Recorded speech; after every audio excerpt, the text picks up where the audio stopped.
My name is Nalini Keller. My channel name is Sociology Lecture. आज हम गांधी दर्शन क्या है या गांधीवाद क्या है इसके ऊपर अध्ययन करेंगे। गांधीवाद नाम का कोई वस्तु नहीं है और मैं अपने बाद कोई वाद या संप्रदाय नहीं छोड़ना चाहता। मैं कभी इस बात का दावा नहीं करता कि मैंने कोई नया सिद्धांत चलाया है। आप लोग इसे गांधीवाद ना कहें, इसमें वाद जैसा कुछ नहीं है। M.K. गांधी। स्टार्ट। गांधीवाद क्या है?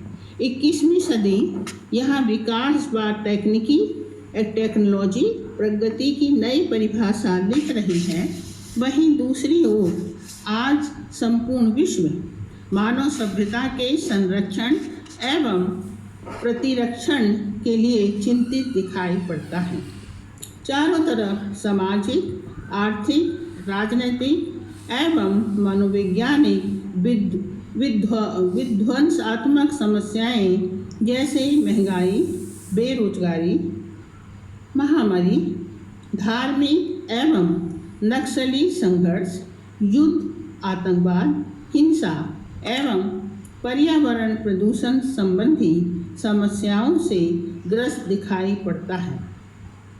मानव की भोगवादी प्रवृत्ति एवं अनियोजित विकास की प्रक्रिया ने विश्व को ऐसे दोहराए पर लाकर खड़ा कर दिया है जिसके समाधान की दिशा में बुद्धिजीवियों, अर्थशास्त्रियों एवं समाजशास्त्रियों एवं परिस्थितिविदों का ध्यान आकर्षित हो रहा है।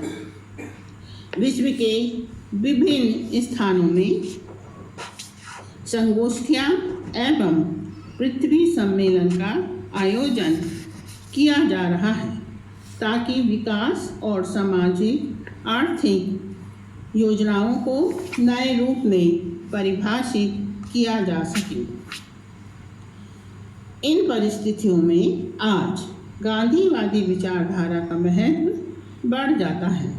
इतिहास इस बात का गवाह है कि गांधीवादी विचारों का सहारा लेकर Martin Luther king, Nelson Mandela जैसे नायकों ने अपने देश में उत्पीड़ित समाज को न्याय दिलाया। अब प्रश्न उठता है, गांधीवादी विचारधारा क्या है? तो हम देखते हैं, गांधीवादी विचारधारा एक ऐसी विचारधारा है जो विशुद्ध रूप से भारतीय जीवन एवं संस्कृति से प्रभावित है। धर्म आधारित विचारों का एक पुंज है जिसमें सत्य और अहिंसा को प्रथम स्थान दिया गया है। गांधी जी का दर्शन अत्यंत व्यापक तथा उदार था। उनका धर्म किसी जाति संप्रदाय पर आधारित नहीं था, बल्कि संसार के समस्त धार्मिक पुस्तकों से इकट्ठा किया गया था, जिसमें मुख्य रूप से आत्मबोध और आत्मज्ञान को स्वीकार किया गया था। उनका धर्म परम सत्य को एकाकार करता है, जो कि हृदय को निर्मल, निस्वार्थ तथा पवित्र करता है। ये सबसे प्रेम करना सिखाता है, जो न्याय और शांति की स्थापना के लिए अपना बलिदान तक करने को तैयार रहता है। उनका मत था, धर्म की प्राप्ति किसी पैगंबर, पादरी, साधु संत के उपदेशों से नहीं की जा सकती। यह तो हृदय की भावना है। प्रेम करो, सबके लिए जियो और मरो। आत्मबोध द्वारा अपने स्वयं को पहचानो, उसे जागृत करो तथा अहिंसक आत्मक आदर्शों का पालन करो। यही गांधीवाद का मूल मंत्र है। गांधीवादी विचारधारा के मुख्य स्रोत क्या थे? गांधीवाद न केवल राजनैतिक, नैतिक और धार्मिक है, बल्कि परंपरात्मक और आधुनिक, सरल और जटिल भी है। इसमें कई भारतीयों एवं पश्चिमी मनीषों और विचारकों का प्रभाव दिखाई देता है, जिसको गांधी जी ने स्वयं उजागर किया है, जो इस प्रकार है। पश्चिमी विचारक नंबर 1 मिस्टर बेकर, जिनका सत्संग अफ्रीका में हुआ, जिनसे आत्मशुद्धि और आत्मसमर्पण का पाठ गांधी जी ने सीखा। दूसरा टॉलस्टॉय, सभी रूसी व्यापारी थे। उनकी पुस्तक ईश्वर का साम्राज्य आपके भीतर है, द किंगडम ऑफ गॉड नामक पुस्तक ने गांधी जी को अभिभूत कर दिया। तीसरा जॉन रस्किन, जो अंग्रेज विचारक थे, जिनकी पुस्तक इनटू दिस लास्ट को गांधी जी ने जुदाई जादू के रूप में स्वीकार किया है।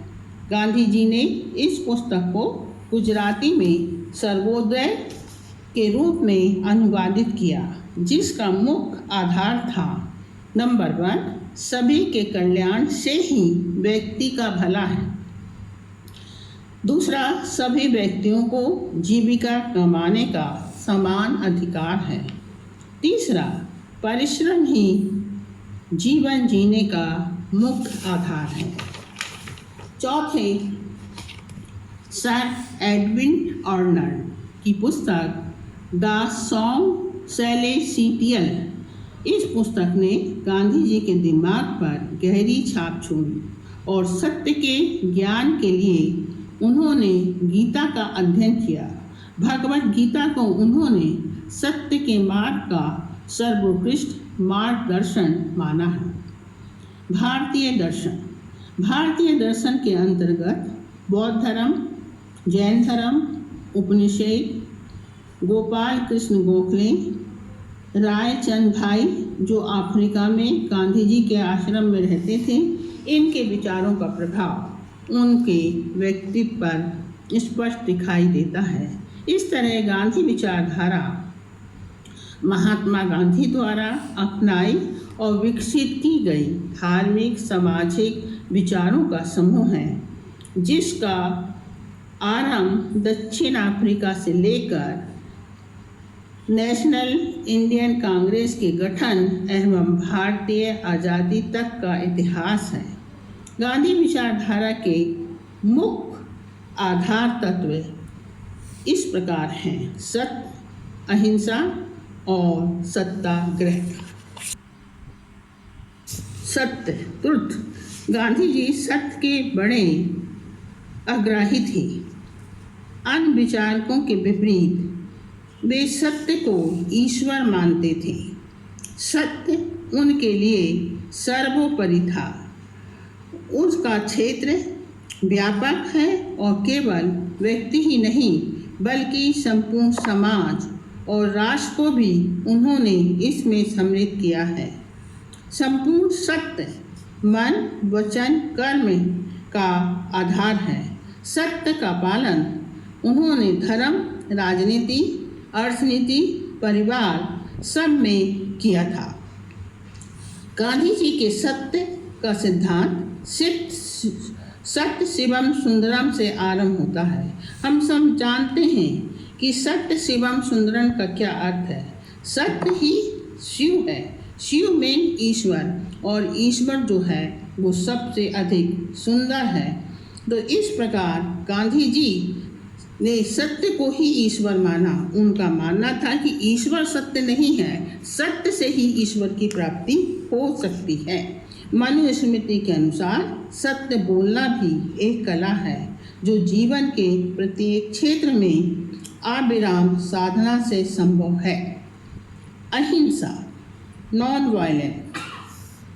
गांधी जी पहले विचारक थे जिन्होंने विश्व को अहिंसा के रूप में ऐसा हथियार दिया जिससे किसी भी कठिन से कठिन कार्य को पूरा किया जा सकता है, जिसमें पत्थर को भी पिघलाने की शक्ति होती है। इन अहिंसा का पाठ गांधी जी ने अपने इंग्लैंड में अपने मित्रों के संपर्क से सीखा। उनका मत था, अहिंसा का पालन करने का अर्थ है अंत में सत्य को प्राप्त करना। उनका मानना था कि अहिंसा से मेरी बहुत आस्था है। सत्य स्वाभाविक रूप से मिलता है, लेकिन अहिंसा को मैंने एक संघर्ष के बाद पाया है। अर्थात गांधी जी कहते हैं कि सत्य तो हमें बचपन से ही सिखाया जाता है, किंतु अहिंसा को हमें खुद सीखना पड़ता है, जो एक कठिन कार्य है। अहिंसा का अर्थ प्रेम और त्याग है। अहिंसा मरने की कला सिखाती है, इसलिए दुनिया की कोई ताकत अहिंसा का मुकाबला नहीं कर सकती। अहिंसा मूल रूप से एक तपस्या है, एक आत्मचरित है, जिसमें अपने दुश्मन के लिए भी आदर, सम्मान एवं हित की भावना निहित होती है। व्यक्ति मन, वचन और कर्म से किसी को हानि नहीं पहुंचाता है। गांधी जी अहिंसा को एक आत्मिक शक्ति मानते थे, जिसका उद्देश्य आध्यात्मिक शक्ति से परिपूर्ण होता है। गांधी जी कभी भी दूसरों को पराजित करके स्वयं विजित नहीं बनते थे, बल्कि अहिंसा के माध्यम से हृदय परिवर्तन करके उसे अपना बना लेते थे।